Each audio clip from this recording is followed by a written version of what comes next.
Studio Sunrise produces hit after hit, Cowboy Bebop, Gintama, and Code Geass, the 2006 anime series recognized as one of the top 3 television anime series at the 6th Annual Tokyo Anime Awards in 2007. This globally recognized work regularly appears in the top rankings of various world ratings. As of today, there are 2 seasons of the series, a long list of movies' controversial quality, manga, and even several video games. Today, we will be focusing on the first 2 seasons of the anime series, excluding the questionable continuations. This is a science fiction work in the mecha genre. The series takes place in an alternate history world where the Holy Britannian Empire, an aggressive and the most powerful nation, declared war on Japan. This was caused by a long-standing diplomatic conflict provoked by the Japanese side. The events of the series take place 7 years later. Rejected prince of the empire, Lelouch Lamperouge, exiled together with his sister Nunnally to Japan a year before the war as a political hostage, accidentally gets involved in the conflict between Japanese terrorists who have stolen a valuable capsule from the government and British soldiers which have been tasked to retrieve it and identify accomplices. Lelouch decides to take fate into his own hands, building an ideal world in which he and his sister could live happily, and for this he is ready to challenge the empire and his own father. Fortunately, a chance encounter with a mysterious girl named C greatly simplifies his plans. She gives him the power of Geass, and with her help, Lelouch can now impose his will on others. Thus begins one of the most captivating stories in anime and manga, a chess game that can only be compared to the game played by L and Light in Death Note. And today, we will try to analyze this work together, because Code Geass is not just a story with an interesting plot and ambience, but a rather deep, very well-written work with an excellent main character, a well-developed world, interesting lore, a shocking finale, and a vast number of historical and cultural references. Subscribe to the channel and click on the bell to not miss new videos. To approach the analysis of the main themes of the work, we should first outline the context and understand the universe of the anime and the rules by which this universe operates. As I have already mentioned, Code Geass is primarily a science fiction work that takes place in a world that exists according to certain laws. It is an alternate reality in which, at the start of the main action, the entire planet is essentially controlled by 3 states or alliances of states. These are the Holy Britannian Empire, the European Union, and the Chinese Federation. There is political and military struggle for resources, power, influence, everything, as in our world. However, this dominance is achieved with the help of non-standard technology and superpowers. More specifically, weaponry in the style of classic mecha is represented here in the form of anthropomorphic combat machines called nightmares, developed by the British Empire, and unique powers called Geass. Geass is a mystical power that allows for direct interaction with another person's mind. Since Geass is meant to fulfill the desires of its user, it manifests differently for everyone. Its symbol resembles the silhouette of a flying bird and is located in the eye of the owner. The power of Geass can increase and become uncontrollable as it is used. Geass is obtained from code bearers, immortal and ageless people with a mark on their body. When a contract is made with them, they are offered a certain power in exchange for fulfilling the donor's desire. When Geass reaches its maximum power and opens in both eyes of the owner, that person gains the ability to kill the code bearer. In this case, the code is transferred to the killer. The person loses their Geass and returns to life as a full-fledged code bearer. The main character of the anime and manga is an apparently ordinary student of Ashford Academy, Lelouch Lamperouge, also known by his friends as Lulu. In reality, he is the son of the Emperor of Britannia and the late Empress Marianne, as well as a member of the British imperial family. His real name is Lelouch Britannia. Prior to the murder of his mother and the loss of his sister's ability to see and walk during the attack on the residence, he was the 11th prince and the 17th in line for the throne. In short, the main character is the emperor's son, a genius revolutionary who lost his mother. He accuses his father of this and was exiled to the 11th sector, namely Japan, with his sister. There, he was used as a political hostage during the conflict. Lelouch and his sister were declared dead, and their surname was changed to Lamperouge. During one of the clashes with British soldiers, he is saved by a mysterious girl named C. She makes a contract with him and gives him the power of Geass in exchange. He gains the ability to completely suppress a person's will, making them obey any orders while following two simple rules: mandatory eye contact with the victim and the ability to use the power on a person only once. Driven by revenge, the hero decides to rebel against the British dictatorship in this sector and does so under the pseudonym Zero, hiding his face behind a mask. With this power combined with his genius intellect as a strategist, Lelouch will pull off one of the most elaborate plans to achieve his ultimate goal: revenge and changing the structure of the entire world. Moving on. The Code Geass stands out among other works thanks to several aspects: a unique approach to building a universe, playing with history and reinterpreting it, non-trivial exploration of themes of war and family drama, and of course, a charismatic main character. More specifically, not a typical protagonist, but an anti-hero, within whom the creators embedded a serious internal conflict. Two opposing sides of the hero: a liberator, a sympathetic hero, and a killer, a liar, a traitor. But let's talk about everything in order. The world of Code Geass is a pure dystopia, a mighty superpower with a ruler who, like a reflection of their nation, oppresses all dissidents, nonconformists, weaklings, and worthless individuals. There's a sharp division by social classes, turmoil, and rebels, a classic dystopia, spiced up with mecha. Visually, Code Geass is a bright and colorful anime. The costumes and location decorations are sometimes fancy and even gaudy. The sun predominantly shines on the street, and the heroes are surprisingly good-looking. In general, the anime's form does not correspond to the typical viewer's classical representation of what a dystopia should look like, which appears to us more somber and oppressive. However, something quite interesting is hidden in the creator's choice. Dystopias, as you understand, are the antithesis of utopias. Therefore, it is interesting to look at what utopia is and how its pioneers imagine it. The genre emerged during the Renaissance, and it is associated with the name of Thomas More, who wrote Utopia, where he showed his understanding of the best system of social organization based on a fictional island state. It was written in 1516, at the dawn of the era of great geographical discoveries. Europeans discovered that our world is much larger than they had previously thought and enthusiastically set out to erase white spots from the map. Europeans, but more often the British.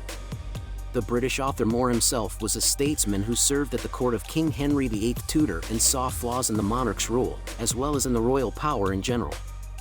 100 years after More, another Englishman, Francis Bacon, used the same technique to describe a society with an ideal form of government. In his version of Utopia, scientists became the ruling class, and at the center of his main city stood a huge academy where knowledge of all natural sciences was gathered and multiplied. This paradigm of continuous development and unconditional benefit of science became dominant in Europe in the new era. Then came the work of Oceania by James Harrington, another Englishman. Going into details and analyzing each of these works is not necessary in the context of this video, as I believe the main point has already been understood. The genre of utopia originated in Britain, excluding the works of Plato and ancient Greek philosophers, but beyond that, dystopia also has deep roots in England. Jonathan Swift published the first volume of Gulliver's Travels in 1726, in which he copied the style of travelogue to a distant land, but not to glorify the state system, but to expose its flaws. Swift reversed the genre of utopia by adding satire and farce, anticipating the emergence of dystopia as a genre. But what am I getting at? The author of Code Geass didn't just write a classic dystopia, but very subtly linked it to utopia, intertwining both genres and placing them in the context of the state that produced them. To put it very generally, the world of Geass, or rather the structure of the Holy Britannian Empire, looks as if its rulers wanted to create a utopia based on the works of the first utopians like More, but ended up with a despotic society. Hence all the allusions and references to Renaissance England. Hence the visual beauty of the people, environment, costumes, and uniforms' utopian representation of their despotic leader. Therefore, the list of medieval allusions is almost endless: Black Knights, Nightmares, Lancelot, Bismarck, and so on. Names, images, and weapon names refer to a long-gone era, to which the rulers in command of the British Empire cling. The entire setting and references work not so much to create authenticity as to complement the context, give the genre a form, and emphasize the main idea of the work, which we will talk about a little later. As in any respectable dystopia, or rather a story about an unjust society, Code Geass centers around him a character who wants to change this society, but here the screenwriters took a far from standard approach. Usually, such a hero is a representative of the oppressed class, which makes sense, as in a classic dystopia, we need to feel the horror and injustice, see all the dirt and suffering of an unhappy society, as, for example, in the Hunger Games. However, as you know, Lelouch is not a commoner and spent his childhood in high society and could even claim the throne. But why, for example, is the main character of Code Geass not a representative of the Japanese society of Zone 11, which would logically seem more appropriate in this setting? There are several reasons for this, and to understand everything, we need to analyze the character. Lelouch Lamperouge is undoubtedly a talented guy, a brilliant chess player and manipulator, whose main goal is undoubtedly revenge. The destruction of the established orders of Britain as well, but Lelouch is willing to do anything, sacrificing both allies and innocent people, primarily to avenge his father for his exile and unwillingness to help neither his mother nor his sister.